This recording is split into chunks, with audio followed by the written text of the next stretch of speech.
with Drogsail Captain. We saw him earlier in the feature match pit actually get his one loss to a black-white Wesco token deck with a bunch of tokens backed up by Vault of the Archangel. Yep. On the right-hand side, we have Matt Kurtin, a guy I've known for a while as he's a Bay Area grinder.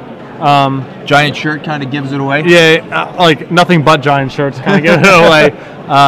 Associated, friendly with the Channel Fireball crew up there, and decided at the last minute to make the drive out here because I ran into him in the hotel yesterday evening at X1. That sounds like so far it's a pretty good choice. Matt's running red-green aggro, which we saw on the right-hand side of your screen last time. His build is very different, and he's been working on this quite a bit.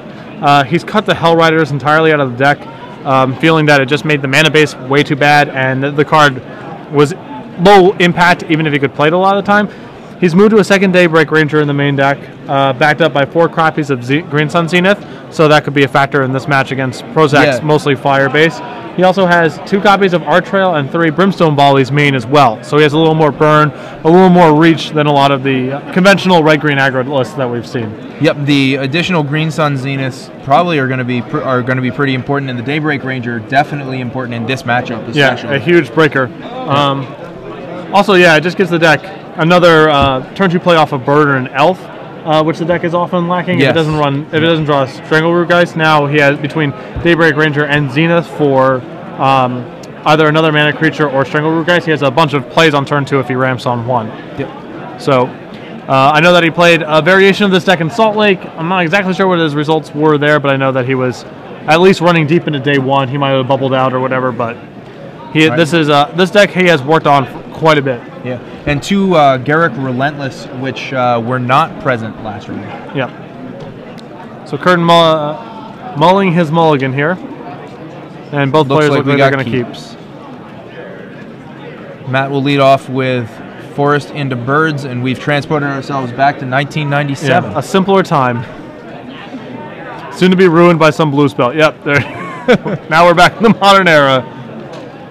Gitaxian Probe shows Daybreak Ranger, Sword of War and Peace, Green Sun Zenith, Strangleroot Geist, and Arc Trail for Matt. No second land, and Prosak's build has 2 copies of Gut Shot, so we're going to find out real quickly if there's one in his hand.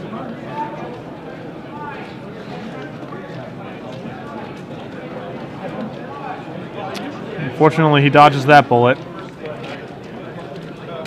He just drew, I believe, Huntmaster of the Fell, so now he's waiting Strangleroot Geist and Zenith thing for another mana creature.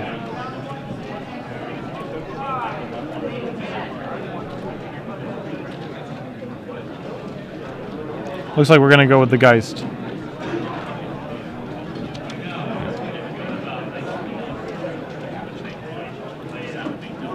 Prosak hand appears to be 2 more lands, a Ponder, and some white spells. Going to start with a Ponder. And that card's about to get a lot better. I believe there's a Delver, a Leak, and a land. And they're all going away.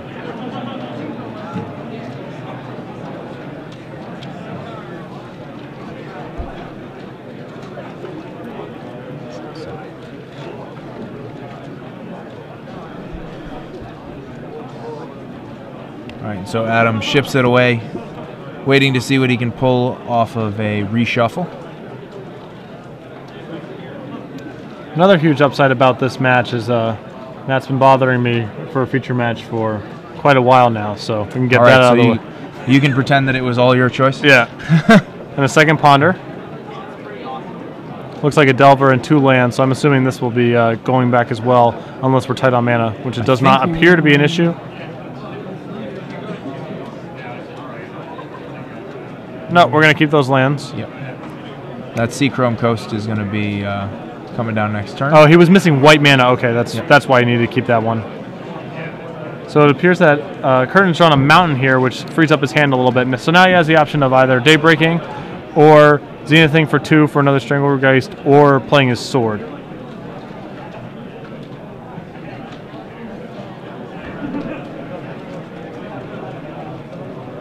Matt thinking it over. There's the land, and yep, we're going to Zenith for 2. And he's going to try and get out ahead here. Yep. I think a lot of players would have had the instinct there just to run their Daybreak Ranger, but on an empty board like this, I think it's better to get your Geist out there. A lot of the Delver deck's tools are a lot less effective. Mana Leak and Vapor Snag most evidently when those cards become a lot less effective when the Delver deck's on the back foot. So Kurtin recognizes this and just wants to get a clock going. So Seachrome Coast comes down, which I believe leaves a Glacial Fortress in his hand, which will come down on tap next turn. Looks like he has Swamp and Glacial Fortress left.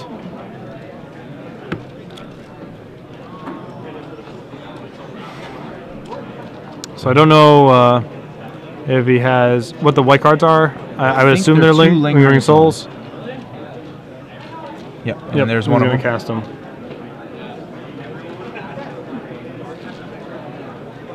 And looks like he's going to need a lot more of those Spirit tokens. Yep. So Kurtin's just drawn another land, so now he has Huntmaster of the Fells or Daybreak Ranger or Sword as angles for this turn. Please come up to the main event stage. He's got to kind of debate now whether or not he wants to allow Prosak to trade his spirits for half of the Strangleroot Geist. And Prosak declines to do so. Yep. Two-Headed Giant, round 2 pairings have been posted in green paper. Now it's Huntmaster versus Daybreak. Have been posted in green paper. Please find the matches. This is a much better play if you are concerned about Vapor Snag, because Kurtin's board is like basically does not care about Snag right now. If he just plays, his Daybreak Ranger there, if Prosak has something like Snag plus Drogskull Captain, he's actually back in the game. Yep. So Kurtin's just happy to keep the pressure going for the time being. Now was Sword something that should have been thought about there, or especially if you're thinking about Snag, it doesn't offer any protection? I like just landing your threat right there. If you're worried about Snag, then spending your time and energy trying to get Sword online is actually is a worse angle to take than just playing your Daybreak Ranger if that's your concern. So. Yep.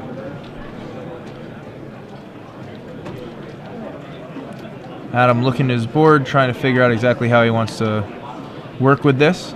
Another factor here is the Cataxian Probe. Since Matt knows that Adam knows he has Sword in his hand, Adam has to play around it regardless. It's always a threat that Prosak has to be worried about. So, assuming that Prosak is like leaving mana up for Leak or Snag or something like that, it just behooves Kurtin to make a different play because he knows since he knows Prosak knows.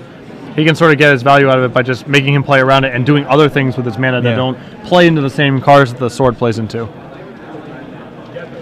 So Prosak in a fully defensive position now. He's just going to leave all of his guys back. The other issue is he knows about Art Trail, which also makes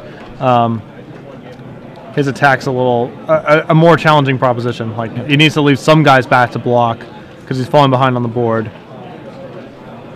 So we're going to leave Huntmaster back. Matt has a Copperline Gorge, so he's going to be in. So looks like we traded off. Wolf. Everybody dying. Yeah. Strangleroot comes back. Copperline comes in tapped, and he can play into Mana Leak here if he wants to, or he can just sit back and. I'm ahead on the board. Let us Huntmaster trigger and take out the remaining Spirit token. James Wett. And we're going to see the Vapor Snag, unsurprisingly. James Wett, who's your draft? Number 9. And yeah, that's significantly less devastating than it could have been. Yeah. So Kurtin doing a very good job so far of not exposing himself to a devastating Vapor Snag. That snag was okay for Adam, but obviously you're not thrilled about the Huntmaster retriggering. There's a Dungeon Geist that's going to lock down the 3/2, and a Delver.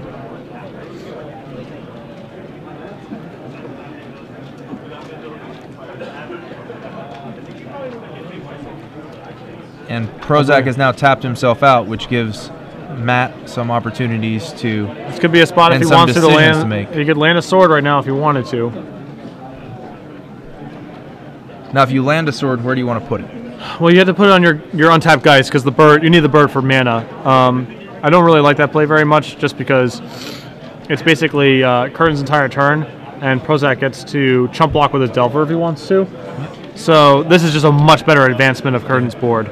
So Kurtin arc trails away the Delver and the last spirit from Adam's first Lingering Souls, and then follows up with the Daybreak Ranger. Adam gets in with the Dungeon Geist. Plays a Delver. And this is going to be Souls and Flashback Souls.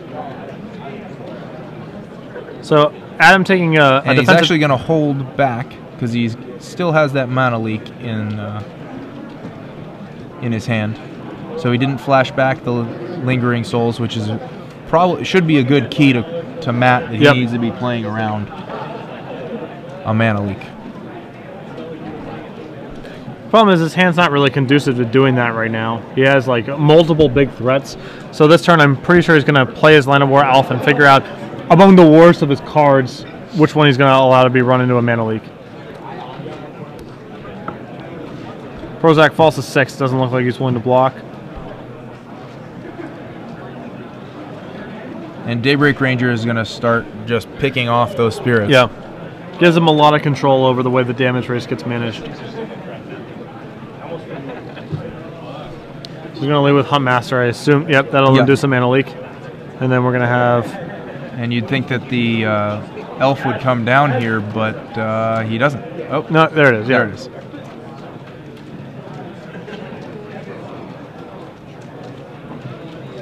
That's a good reminder to always take a second look at your hand before you pass the turn. Daybreak Ranger guns down one of the spirits. Matt takes 4 from the other spirit, Dungeon Geists, and Adam flashes back Lingering Souls. Matt draws and surveys the board.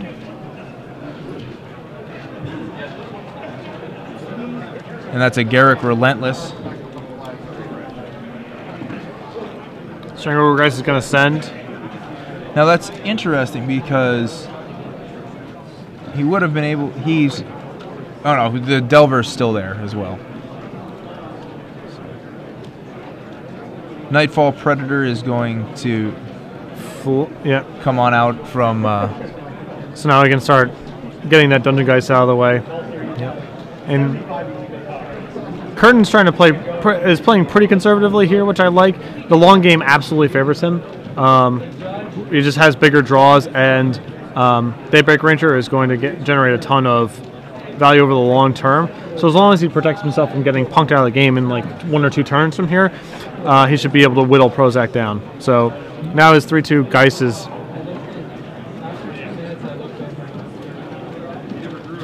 It's back online, so he has a little more pressure now too to work with. So now he does have that Garrick in his hand, which provides basically another kill spell. Yeah, the issue is just, again, he knows Prosak just revealed a mana leak, so he could play around it by just leading with... He has a land that he's just drawn, so he could lead it off, but it looks like he's trying to get Sword online. So Prosak will play that mana leak just to keep the Sword offline this turn. It's unlikely to counter it unless he wanted to switch plans, play the land, and push down the Garrick, which it looks like he may do. Although I don't quite understand, if you're going to do that, you could just play a land in your Garrick. Yeah. And then nothing gets leaked, but... Again, Prosak willing to follow 2 here. He realizes that he cannot possibly win by blocking and trading off. He has to try to win this game quickly. Yep.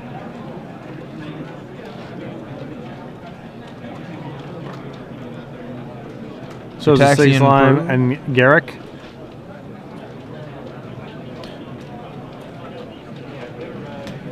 And unless Adam has a card that I don't think exists in this format, he is going to be picking up his cards. He's conceding, yeah. And that's an example where Prosak's deck doesn't have any of the equipment, the swords, or the pike that you associate with a lot of Delver builds, and that's a place where this is a matchup, or at least this is a game where the lack of that hurt him, because Kurtin was able to sort of attrition and whittle down his various threats. And in those matches where that sort of stuff is happening, it's important to get sword on a guy, because you can't win. It's very hard to win by doing 20 with your creatures, because the red-green deck is so good at picking off your guys, blocking, gumming up the board, gaining life. Just with making it hard. Yeah, to you need you need something big, and the lack of swords meant that, or pike or anything like that, meant Prosak didn't really have anything big to find. So going to sideboarding here, I assume that we are going to see a Dissipate out of Prosak's deck. He has a copy of Dungeon Geist that I think he wants, and he has Saving Grasp, which also seems good for this matchup given how much removal Kurtin has available to him. Do you think that the Celestial Purges will come in if he's assuming that he's playing a more traditional red-green? Well, for Huntmaster? For Huntmaster? Yeah. I don't think actually Huntmaster is the card you're the most concerned about if you're on the Delver side of things. You have Snag to sort of mitigate it a little bit, and since you're all in the air, what it's doing on the ground doesn't impact your damage racing very much. So I think of the cards that Prosak's concerned about, I think Huntmaster is fairly low on the list and doesn't really have any utility elsewhere. So I would be surprised to bring it in. Now we know that Matt's not running Hellrider, but would thinking about that be something that Adam might be reaching for those purges? It certainly factors in. If he's not familiar with Kurtin's list, then certainly that could weigh in on things. But I think Celestial Purge is probably even if you have Hellrider, it is probably closer to good and not great. Yeah. So unless he was looking at his list and saying, "Man, I don't want this card," yeah, it would have to be. Yeah, I believe it has to be a case of actively not wanting something. I want to get something out for something that's going to be good. On the other side, how about Matt? What are we thinking might come in here? You got two aggressive decks, so I would think that the Batterskull would probably be Batterskull's kind of a trump card. Yeah, Batterskull's okay. The issue again is just like you need to configure your deck as much as possible to be robust against Vapor Snag and Mana Leak. Like those are the primary power tools that you're trying to fight through. Batterskull matches up very poorly against those cards. Now, if it resolves and there's no snag involved, it can win the game on its own. But I think Kurtin needs to sort of minimize his exposure to those cards. All right. So I'm not a huge fan of it there. He might want Thrun, because Thrun obviously is doesn't worry too much about those Vapor cards. Snag. Is a good threat to ramp into. There's also sort of Body in Mind, which does confer the protection from blue. Right. I was talking to Kurtin outside a little bit earlier. The Body and Minds are actually more for the mirror. He told me the conventional wisdom is in the mirror is that you want Feast and Famine. Yep. But by the time that your Feast and Famine is actually online, most of the time players' hands are close to empty anyway. Yeah, and once that hits the board, it's pretty easy to just play empty-handed. Right. So the Wolf is valuable. Also the Mill 10, because the other deck can be gaining life, or you are just putting your sword on your bird or whatever.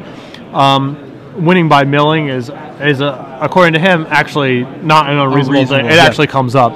So that's the other big difference from his list than most of the conventional lists. Is he's actually much higher on Body and Mind than most of these lists are. All right.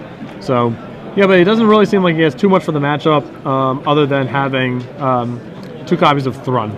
Yeah, with the 2 copies of Daybreak Ranger and the 4 copies of Green Sun Zenith in the main, he may actually be somewhat pre-boarded for this matchup. Right. I feel like the card he would probably want least is, I feel like Sword of War and Peace, and is probably the dodgiest card.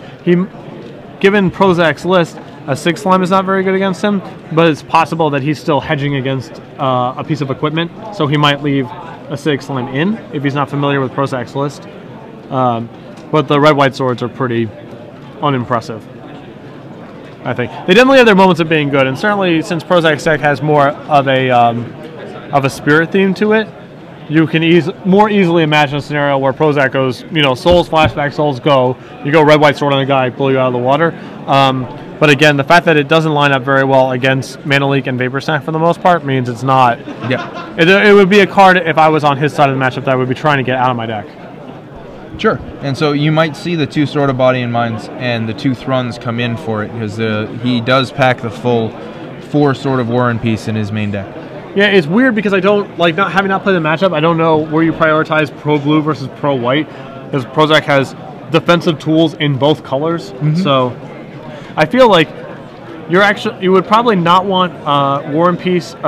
You would not want Body of Mine because Snapcaster Mage and Lingering Souls makes it actually pretty bad to mill Prosak. So if you're on the fence, that could be enough of a reason to not want to bring it in. Yeah. Mill him for 10 and turn over a Lingering Souls plus like a snag that he then gets this Snapcaster or whatever. Yeah. It's, you know. Well, you can Snapcaster snag all that you want to. You're not hitting the but you're definitely chumping. you're definitely chumping with the Lingering Souls that you're flipping over. So certainly. Any deck that's willing to play Thought Scour is a deck you should probably not be trying to mill. That's fair. Yeah. Up until that last card, it's not very good. Right.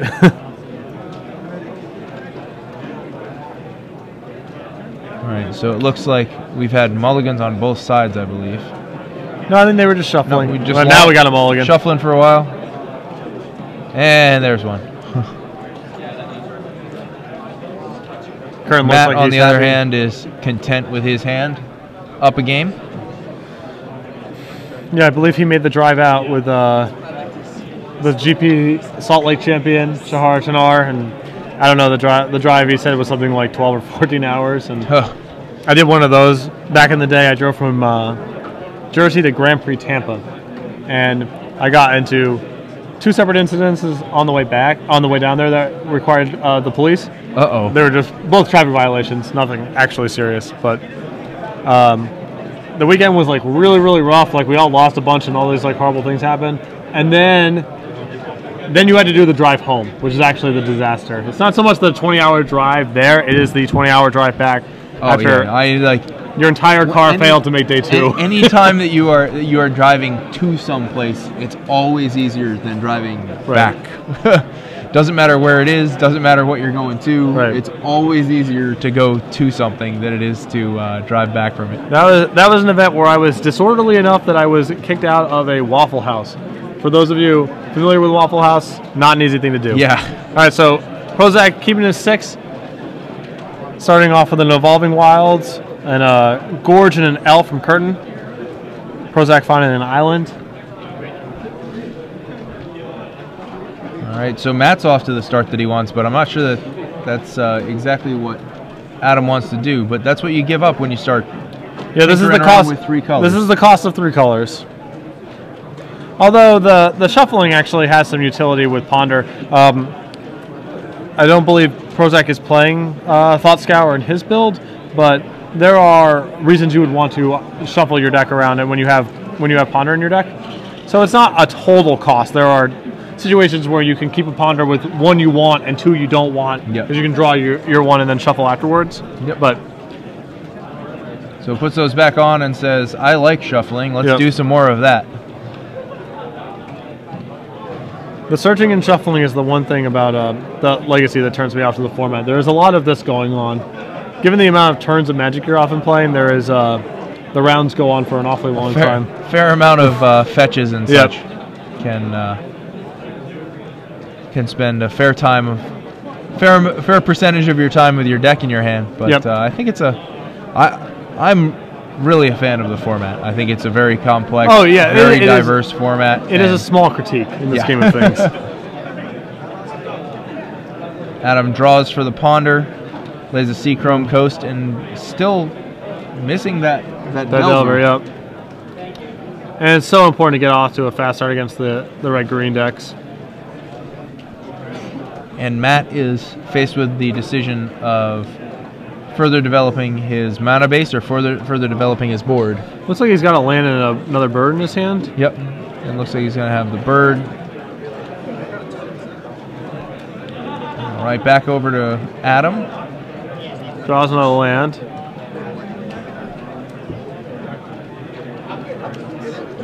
And a Lingering Souls from Prosak. And that is what he wants to do on turn 3. Unfortunately, he didn't do what he wanted to do on turns 1 and 2. The issue is that the red-green deck, pound for pound, is way more powerful than the Delver deck. If both players are actually resolving their spells, the place where the where the Delver deck can get an edge is by sort of the tempo and efficiency of the game. And when you're just saying basically go on turn 1, go on turn 2, you lose a lot of that edge. Yeah. So. And Matt clearly comfortable with his mana situation as he throws his elf into one of Adam's spirits. Dungegeist locks down Huntsmaster. And he gets even more comfortable with his mana situation. Yeah.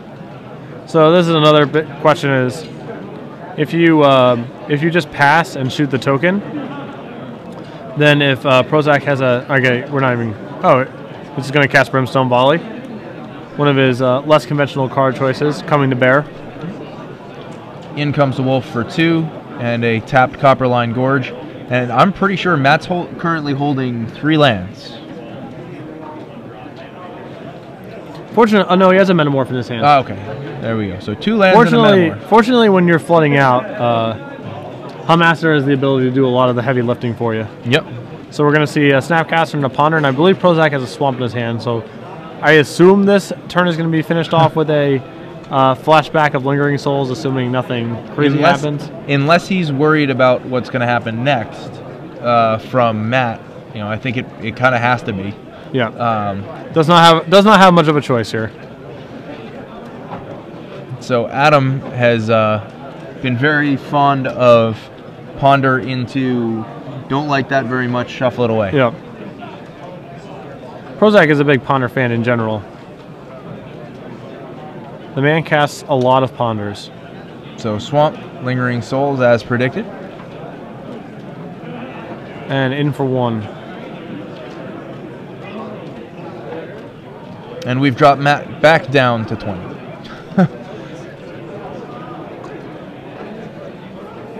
Now, there's not really a good target for Metamorph. He could make another Wolf and make a Huntsmaster, but as we saw last round, a Metamorphed Huntsmaster really doesn't do a whole lot.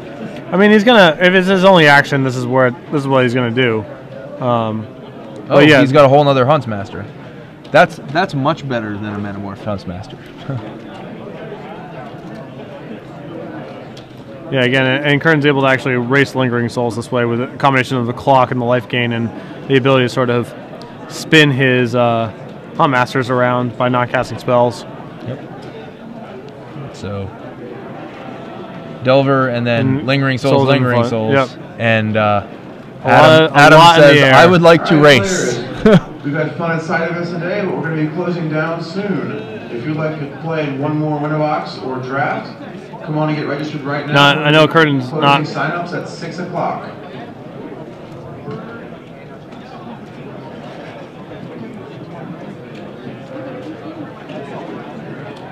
So he's just going to say go and try to whittle down a little bit of Adam's force right now. So Matt will take down, I would think, a Spirit and the Delver. Yeah.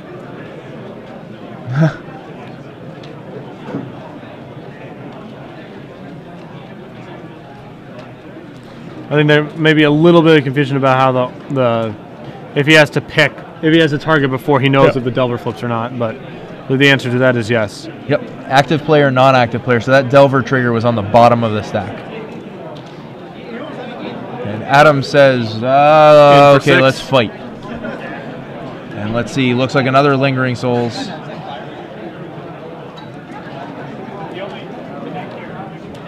He may have something else to do because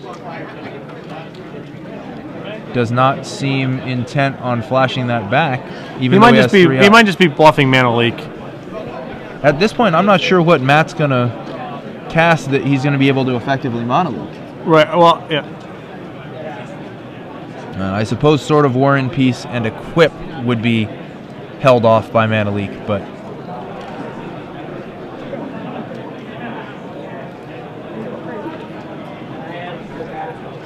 And Matt's drawn Strangleroot Geist, which gives him another aggressive creature. Fortunately for him, Kurtin's got like a lot of time right now. Even though Prosak's developed his board a fair bit, he's actually not threatening lethal for 3 turns.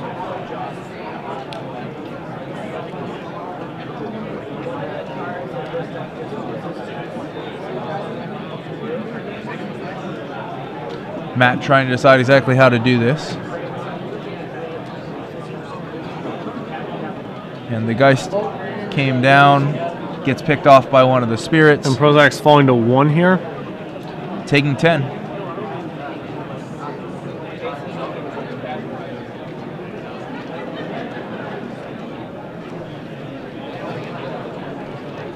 There's not a rally the peasants in there, is there? No. Nothing of the sort. And so 3 is going to allow Matt to...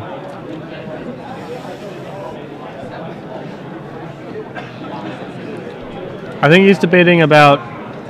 I think he's going to cast his Metamorph, and I think that he's debating whether or not he wants to tap the bird for blue mana, not take 2, or to leave the bird untapped, so he could potentially block against a piece of equipment that Adam could have on his turn. And it looks like he's... Now, this is interesting because he wanted that second spell, but did you see what it copied? Because if he'd copied the Geist, he could have played it before combat. I don't think it copied. I'm not sure what actually got copied. And Matt's in a pretty overwhelming board position here. And Matt Adam should have gained 4 when he flipped over. Yeah, I think there's some confusion. I think Kurtin tried to copy a Hummaster of the Fells, but when it's a Ravager of the Fells, it actually doesn't get the flip power. It's just locked in. It's just a it's just a big 4/4. Yeah, I think that was what the confusion was. I think they're trying to figure out exactly what happens. Commander number 5. And the answer is You have whatever the backside is. Yep. Commander number 5. The answer is not a whole lot because Ravager of the Fells is a card that only triggers when it flips to, when it transforms into. And do not metamorph your opponent's Delver of Secrets, for those of you watching at home who are not familiar with that interaction. You have a flashback. Prosak so with a... seems to be trying to make just enough to survive, and he's going to send whatever else he needs can. Well, he needs a... Yeah, he goes up to 3 here because he just Phantasmal Image the Hummaster. So he's going up to 3, and now it's just an issue of how much can I attack with while still leaving enough back to block, because he still needs to end this game somewhat quickly. He's got to end it next turn. The other question is, all Matt has to do is pass and flip both of his Huntsmasters and just hit Adam for 4, unless Adam has some spell to stall that out. Yeah, so he basically has to bluff snag here. And I'm not sure that bluffing snag is going to do anything. Matt may just naturally not have anything to cast here. Yes, that is also a possibility.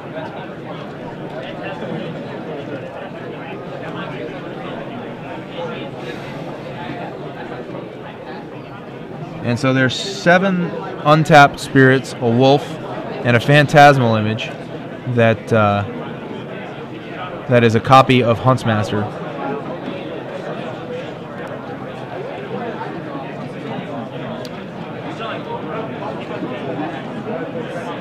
Looks like we're seeing a sea of chump blocking here from Prosak. Looks like the image is going to block the 4/4, and yeah, there's going to be just a whole bunch of people headed to the bin, and not a whole lot. Now that's interesting because with the image being 2/2, if he was going to chump block that way, he could at least kill the Strangleroot Geist if he'd put the 2/2 in front of it. Yeah. I don't think it's all that relevant because he's pretty much got to win here. And there's a concession, yep. The Hummaster of the Fells becomes Ravager of the Fells, and that is lethal. All right, so pretty straightforward victory for Kurtin here.